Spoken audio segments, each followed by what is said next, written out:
Hello hello hello কর।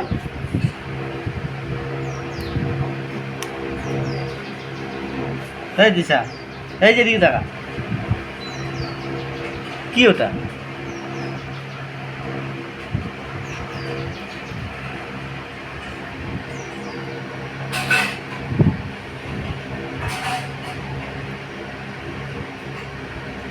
আওয়াজ ভালোই হয় না? ভালো দূর থেকে, হ্যাঁ দূর থেকে করলে ভালো। মানে এমনি ভালো হয়, কিন্তু পাশে ইকোগুলো বেশি হয়ে যায়।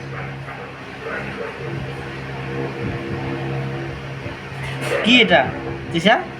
ও দিশা, কি এটা? হাতে কি আটকে গেছে?